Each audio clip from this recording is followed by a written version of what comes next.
Not talking to him. She stepped onto the 24 Divisadero to find it was only half full, but half full in that infuriating San Francisco way, where there are plenty of empty seats and still nowhere to sit. He leapt onto the bus after her, so fast his elbows jabbed into her kidneys. Ouch!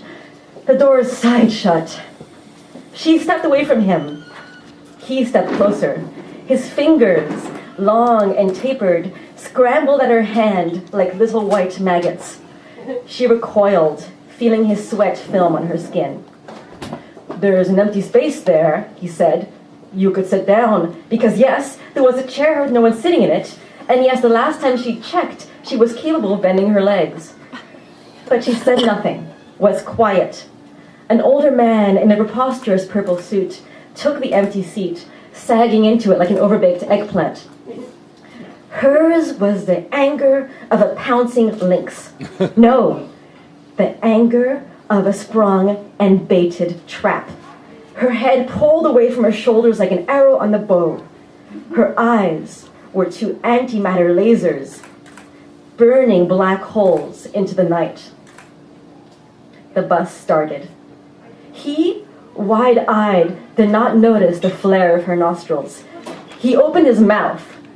She could feel him breathing on her neck, onions on his breath. Then the bus was squeaking, the brakes, the suspension, something, squeak, squeak. His lips were chapped, toothpaste on the corners of his mouth. He said, The bus, squeak, squeak.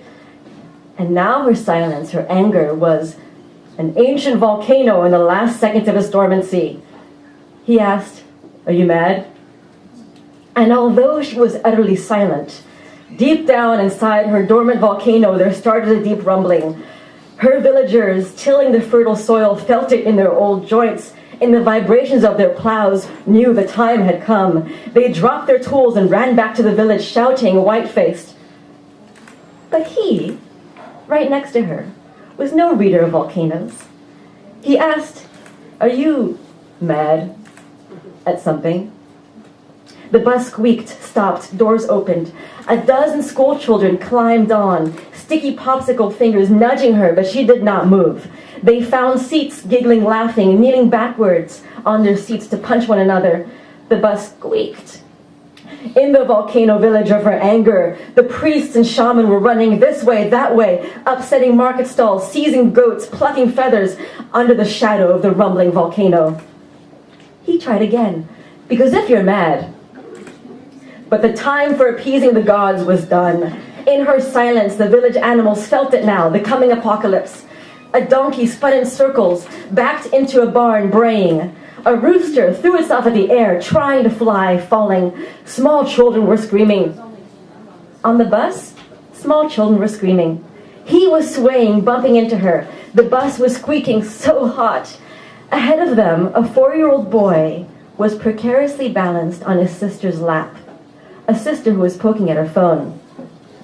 And out of the corner of her eye, she of the volcano silenced, watched him, maggot fingers, conclude that after all she must not be mad, because after all she wasn't saying anything. He smiled, reassured. Squeak, squeak the brakes as the bus bounced up the hill. The bus doors opened. About 30,000 teenagers, McDonald's reeking, piled in, pushing an old lady up against her, old breasts squishing.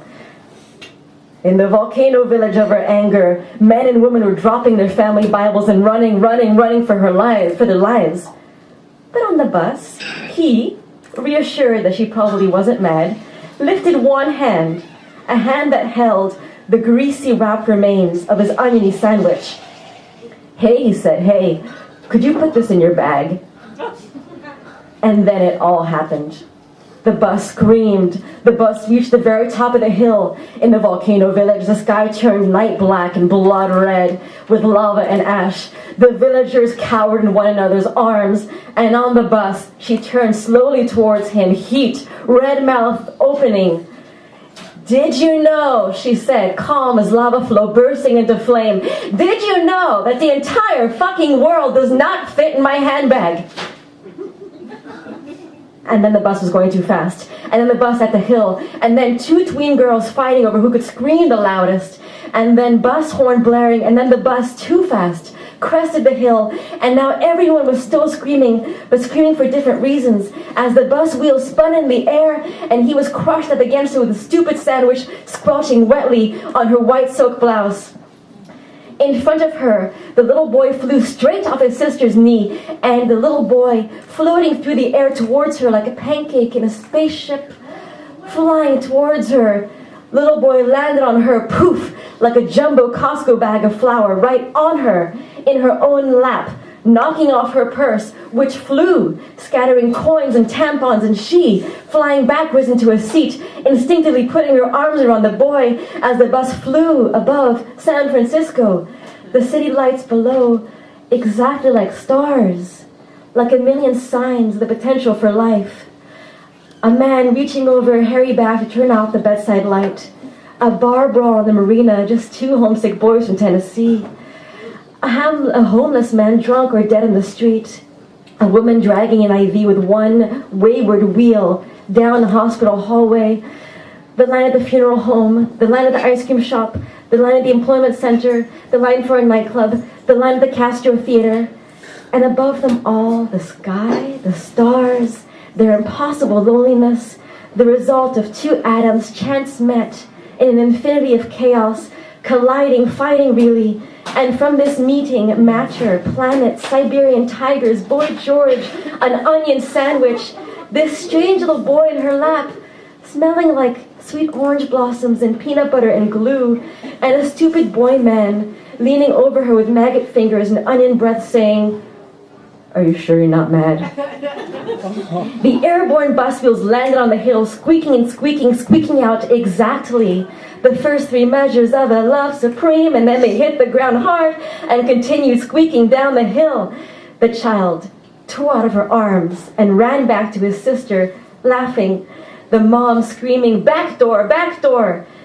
The cityscape was gone, obscured by a row of sweet tart Victorians. And that's when she realized that she had been wrong this whole time. Because it turned out, upon further reflection, that the whole goddamn world had fit into her handbag. All of it. Prison cells and beach balls, oatmeal and peacocks, gone out the windows. There was only now a row of vacant houses and a starless night, except for their now empty bus and his two brown eyes blinking vacantly at her, as if beginning to wonder if, perhaps, maybe, possibly, she was mad. Slowly, she closed the zipper pocket where her keys always disappeared. She drew the quilted leather sides together. She snapped the tiny golden C-clasp. She folded her fingers over it protectively. "Anyway," she said to him softly, as if afraid to disturb the dawn. "Anyway, we need to talk about Paris." Oh, Carson! Yeah!